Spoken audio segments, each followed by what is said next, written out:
Hi, my name is Peggy LaPointe, and this is Talking Trash, a Green Tips podcast, a chance for me to dive into the world of environmental issues by talking to people in business, government, and nonprofits, folks knee-deep in the field of sustainability. Episode 4 features Scott Hamlin, CEO and co-founder of Looptworks. I actually started in the footwear industry with one of the big three here in town, and then had followed my passion into the outdoor industry because I was doing a lot of outdoor activities. Yeah. And ended up working with Royal Robbins, which is an outdoor apparel company. Mm-hmm. But the interesting thing about it as a company is Royal is an actual person who was the climbing partner of Yvon Chouinard, who founded Patagonia. Oh. And there was three of them that, between the three of them, fascinating background. One of them started Patagonia. Yeah. Royal started Royal Robbins, and Doug Tompkins, who started the North Face. So these three individuals and their spouses six of them were climbing partners and did all these amazing things together. And the thing that came to me was Royal was the intellectual climber. I always joke that maybe Yvon was the better businessman and Royal was the better climber. But Royal was the guy that figured out that if we have all these amazing, beautiful rocks in Yosemite where they were doing a lot of the climbing, and we keep pounding pitons into them, that pretty soon we're not going to have any rocks to climb on. Okay. So it was this kind of first thought around conservation and environmental stewardship within the outdoors. And he founded Clean Climbing, and he took a lot of heat for it. So working in the industry years later in that organization, Royal was since out of that organization, but saying, what do we do with the brand? Right. We looked to kind of position it. I said that Royal's the guy. We have to put this back in his ethos and become more sustainable. And so that led me into 3.5 years of research and innovation about what could you do. And we invented and brought in a lot of new materials, the simple ones like organic cotton and recycled polyester. And then you had soy, hemp, and bamboo. And we were doing all these material trials to find things that were more sustainable. Mm-hmm. But then what I realized is that when we put them back into the system for production, we were still wasting 15 to 30% of those materials. Right. Just on the cutting floor. And not just the cutting floor. There were these things that would happen where you would say, hey, there's an MOQ, minimum order quantity, of this amount of fabric, and you only make a smaller amount of fabric, but you have to buy the minimum amount of fabric in order to make the product. Or somebody would say, hey, let's have 5 colorways. They develop 5 colorways for an item, and then the salespeople sell 3 of them, and you don't need the other 2, so they get dropped, but the material's still there. Right. Or they get them into these production leveling cycles where they say, we'll just start to make the fabric 30 days before we make anything else. So as you go through development, a lot of products and materials get dropped, but the fabric's already made. Or it comes out and it's 2 dye shades off of what the rest of the line looks like, so it doesn't merchandise together, so they have to remake the fabric. So you just have all these reasons and all these decisions that waste just starts piling up in the industry. Yeah. So we looked at that and said, in retrospect, being sustainable, in quotes, air quotes, because I kind of share your love-hate relationship with that word, is we needed to look at things a little bit differently and say, what if we just started to use the resources that we've already created instead of going through this vicious loop of using a lot of water to create a lot of materials and then creating a lot of carbon emissions by transferring those materials and then just burning them or landfilling them. Right. And so that was kind of the founding philosophy. I started to look at that and said, our mantra has always been, let's use only what already exists. And I wrote that down because I love that mantra. And so your background then in the apparel industry, as you're sort of forming this idea of Looptworks in your mind, you knew where this was coming from. You probably had contacts. And that was, to me, that's the interesting part of how do you find all of this really interesting material and valuable material. And so as you're getting ready to launch Looptworks, what did you envision it becoming? Because you're almost 10 years now into it. And 10 years later, is what you envisioned sort of what you've become? It's funny because as we started it, I kind of thought, okay, we will play in the outdoor athletic and maybe a little bit of the fashion world. Yeah. And that will be our world. Yeah. And we had started out on everything that I just described was pre-consumer waste. That's the stuff that gets left over in the factories. We've had a couple of things that have happened that have opened up the door of post-consumer waste, which is a lot of the things that get left over after being used. Right. So we have some great programs that we've started there. And I've always, my vision on it is that one of the bigger problems is that if you look in a circular economy model, everything's made over in Southeast Asia typically, and then it is shipped out and distributed throughout the world. And in a circular model, how do you get all of those materials back? Right. So my thought process on that was always that the juggernaut of Southeast Asia would eventually get disbanded for more regional, smaller manufacturing processes. We're starting to see that happen a little bit in the U.S. and in other areas where smaller patches of production are happening. And the reason for that is because in a perfect world, the materials that you use are the ones that become your food for your next round of materials. Right. And so you need to be close to where those materials are. Right. So some of those things are starting to come to play. Everything that when we started, it takes longer. We were ahead of the curve. We started talking about upcycling, 10 years ago, and people thought we were talking about riding on a bike up a hill. They didn't know what we were talking about. So, I think now what we're starting to see is the market has caught up to what we're doing. And you have two generations of people, the millennial generation and the Gen Z generation that are kind of have been educated on this. Yeah. And they're on board. Yeah. So they're driving the demand of change. And then the corporations that we also partner with are responding. And so it puts us in a pretty good spot where I think everything takes a little bit longer, but it's starting to head that way. The thing I didn't see was we now work in aviation, we work in automotive, we work in furniture, we work in all of these different industries that I didn't anticipate us working in. And the reason for that is the challenges are the same regardless of industry. And by that, do you mean you're getting the material from these industries? Yeah, so we partner. We have four airlines, like Southwest Airlines and Delta and Alaska Airlines, and those items that you guys have produced with them. And Qantas. Thank you. So there's four there, and in the automotive industry, there's several companies that we're starting to work with, and so it's just we're starting to get into the music industry now, which I hadn't anticipated, but we just did a program that we're putting together and launching with Bon Iver. And it was a fantastic program of what do we do with all the merchandise from the tour that didn't sell. So we're working on those programs as well. Jack Johnson does a little bit of that. In his own sort of world, I was able to, a number of years ago, go backstage to one of his shows in Bend, and the decorations that he has are made from old T-shirts that didn't sell, and that sort of thing. So it's neat that other bands are doing that as well. So let's step back. When I first saw Looptworks, and I wish I could remember what conference this was at, but it was some sort of creative reuse conference that happened at a hotel in the Lloyd District, and I want to say about 6 years ago. Okay. And I saw the cases, the laptop cases made out of the neoprene. Excess wetsuit material. Yep. Yeah. And so what was the first product, line of products that Looptworks put together? Yeah, so we did put together apparel initially as our first offering. Yeah. And then we were a small e-commerce company and realized that you're starting to deal with people who don't know how our clothes fit versus anybody else's fit, and returns and sizing and number of SKUs that you have to have. And it was complicated. And what we realized is that our accessories were selling really well. So we made a decision initially that let's not fight this battle of having to have people learn about what fits them best from us. Right.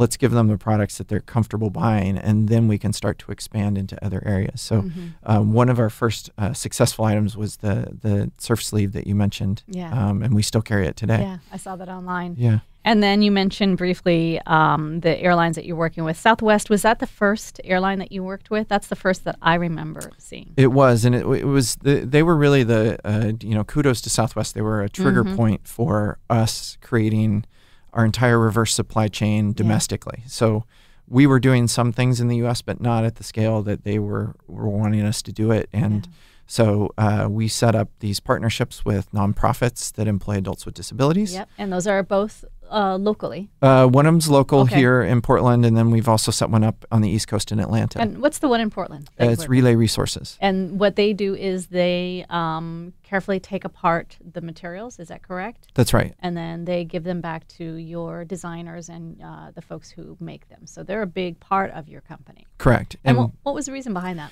Yeah, well, we wanted to bake that into the supply chain. Yeah. And there were all kinds of what they call VAS, or value-added service companies, out there. But we're a certified B Corporation, and so we try and do this social impact as much as possible with our environmental impact, because those are two of the three pillars of a B Corp: is planet and people and profit together, as opposed to just a regular company that's purely driven by profit. Right. So that was an opportunity for us to bake that into our supply chain and be able to say, okay, let's creatively see how we can do some job training and support the community, and really work with these great organizations that are trying to rejigger their business models as funding from federal and state is sometimes in flux. Right. I think that's fantastic. I love that. And so Southwest, did they approach you? Did you approach them? Did you hear about what they were doing? How did that come about? Yeah, no, they approached us. Okay. We, at that point in time, we were fairly known in the sustainability circles, at least, for the work that we've been doing. And so they did a little bit of research and found us. Nice. And that has been pretty successful partnership, hasn't it? It has been, yes. Yeah. If you haven't seen the bags from Looptworks online, particularly from Southwest, because I think the colors are just really beautiful, but the duffel bags and the tote bags are just gorgeous. Thank you. You're welcome. Not that I had anything to do with designing their seats. We just yeah, but still, you've been able to take those materials, you and your team, and turn them into something with high value. Yeah, and that is really the upcycling piece of doing this, and that's the value add. I'm so proud of our team. We have amazing designers that have these great degrees from wonderful design schools that really wanted meaning and purpose in the work that they were doing. And our design process is not always easy. So for them to be able to kind of think differently and turn design into a different SKU and upside down is, first of all, it was challenging for them, and now they're really good at it, and it's exciting for them. Yeah, and upcycling, I mean, there are, I think people have different pictures in their minds when they're thinking of upcycling. There's upcycling, turning something, I don't know, a paper plate into a flower, whatever. And then there is taking this material that would go to the landfill and, as you mentioned, adding value to it, turning it into, and I'm going to say this because even though it's kind of flowery, but turning it into a piece of art. This is a bag that somebody will carry with them for decades because it's really great material and it's really well designed. So that's one of the things that sets Looptworks apart. But let's talk about the design team. You're welcome. Yeah, You're welcome. and just to add on to that, so in upcycling, it's turning those materials that are destined to be destroyed into something of higher value and environmental quality. The design process is the key part to that from our side, but it's really making sure that we're adding the value. The other piece of that we do to add the value is that we have a lifetime guarantee on our products. Which is so the concept of buy it once, and if something happens to it, you bring it back to us. We'll repair it for you. That's a process that I think that we're really trying to promote within upcycling, is not just repurpose it into something that you use one more time, but repurpose it into something that you can use forever. Yeah, a lifetime. the design process in all of this, as somebody who used to work in more traditional apparel, I was reading, I think I saw it from your website, the design cycle at a Royal Robbins average 54 weeks. So they are now designing for next summer, even. Summer of 2020. Would that be right? Yeah, 54 weeks is maybe even generous because I think that it's usually an 18-month process. Yeah. From the time you start concepting something to when it actually hits the floor. So that's a long time. Whereas in your studio, it's 9 weeks. Correct. Which, you get the material, you have strict parameters because airline seats are built a certain way, and so your design team has got to be a group of people who love having that creative flexibility to go, what can I make from this? And everything is a new possibility. I think it's almost, I always apply the food analogy. So I don't know if you've ever watched Chopped. No. It's a Food Network show. I did watch it a couple times. So it's basically they get a basket of food, right? And you have to make something from that basket. That's our design process. Is when we open the basket, we don't know what's going to be in there. Right. We just know that we have a certain amount of time to take those ingredients and make something. And so that's really the analogy that I kind of always go back to, because it's you see that a lot in different industries. The food industry, especially now, the whole Food Network concept basically seems to be between the baking championships and the cupcake wars and whatever else is on there.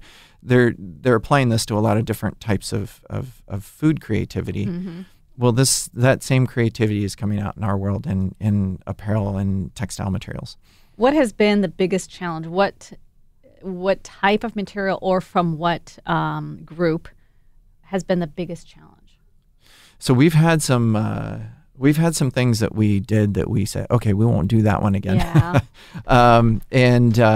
Some of those were, we had a pretty significant seatbelt program that we did with Boeing, and the products that Boeing liked best that we designed were very complicated to orchestrate and make, and very expensive. Yeah. And it was one of those that, by the time there was, it's just a funny thing because all 747s on the planet are starting to be retired because of the new Dreamliner. Right. And so you start to think about what it takes to take down a plane and recycle a plane. And one of those items that, we were working with Boeing on a lot of different soft goods pieces of it.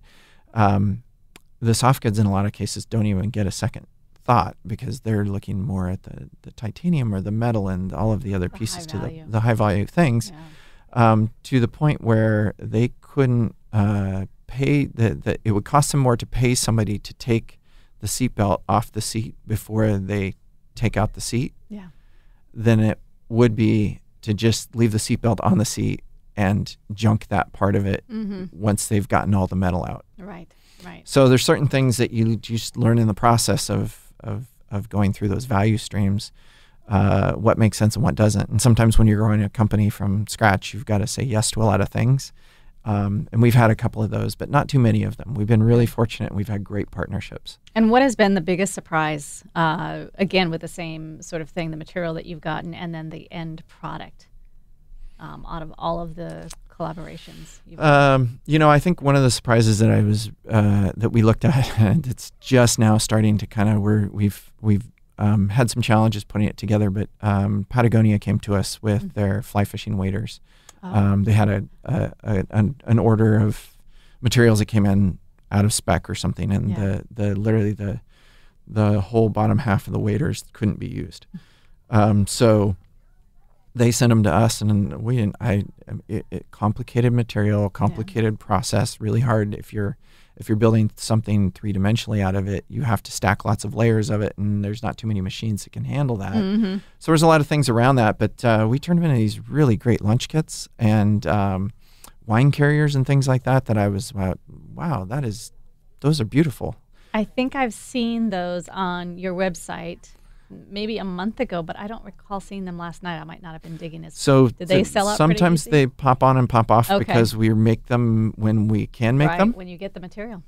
We have the material in, but sometimes they just it's a priority thing. So we're now trying to get back in stock on those and get them back up. I think you can pre-order them, which if you get a chance to pre-order them, that's the best way to do it, because otherwise they go quickly when they go on. I bet, because I think I even saw the video online last month when I noticed that and went, wow, those are really cool. Yeah. So let's talk about some of the other the materials. So you've got the upcycling of things like the waders where it didn't meet spec, so that would be pre-consumer. And then you've got post-consumer, which would have been like the Southwest Airlines kind of stuff. And what other, and tell me some of the other materials that you're getting that you're making items out of that I haven't touched on. Yeah, so we just did we just launched 2 months ago a really significant program with Delta Airlines in which they had, for the first time in over 10 years, they had redesigned their uniforms. Oh. So the first thing that came out of that was the employees said, well, this is great, but what do we do with the old ones? Because they wanted to make sure they went to good use. So we started a program with Delta where we taught them how to collect all of the uniforms from all the employees, 65,000 employees. We ended up collecting 350,000 pounds of garments. It was, to date, probably one of the largest single company redirection and repurposing programs that's been done on the planet. Yeah. So we basically, it was a huge reverse logistics challenge of getting all that stuff back from the employees and back into kind of central facilities, our Atlanta and our Portland facilities. And then we converted those into, we went through a process. So, and this is the piece of the process that I think is really important that we've been trying to communicate to people, because the upcycling piece is what everybody sees. Right. Behind the scenes, there's a lot of other things that we do because we try and find the highest value use for each material. So in that process, we sort them. And we sort things, for example, with Delta. There were certain items that had no Delta logos on them. You know, nobody's going to jump on a plane and pretend to be a pilot with some of these items. So they were safe to use and donate. So we sorted for donation, and I, think cold bodies and warm coats kind of thing, and let's put those two things together. So we were able to divert a ton of material to these other nonprofits that were directly handing out coats and sweaters and things like that to people who needed it. So we did the donation piece of it, and then we said, okay, what can we upcycle out of this? Because that's an important element of this. And then there were pieces that we do downcycling on, which means it's a security risk or there's just no saving this material kind of thing.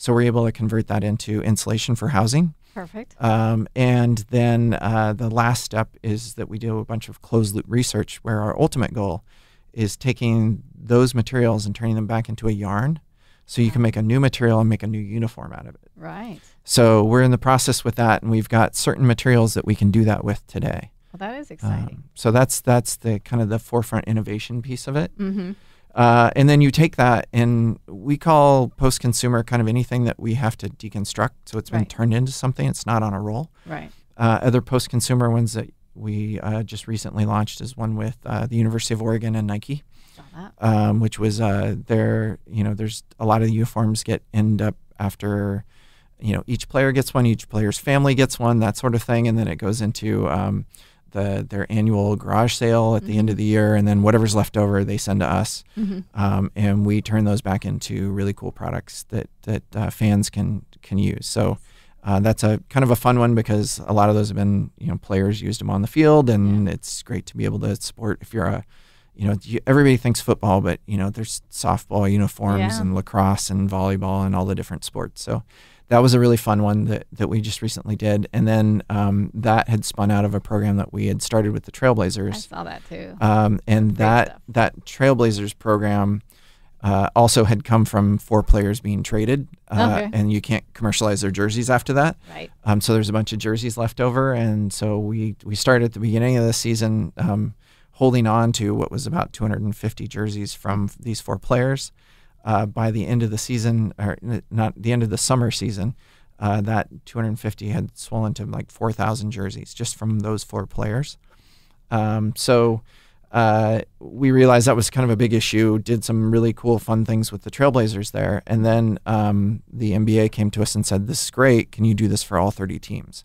So we've now been doing it just recently with all 30 teams, and we're getting ready to launch that out. Oh, that's fantastic. Yeah. And you also just opened, and just might not be the correct term. How long has it been since you opened up the storefront on Southeast 11th? 11th, yes, and almost division. It's kind of 11th and division-ish. But we just opened that December. It's been like 2.5, 3 weeks ago. Okay, yeah. And we moved in there about 3 months ago. Yeah.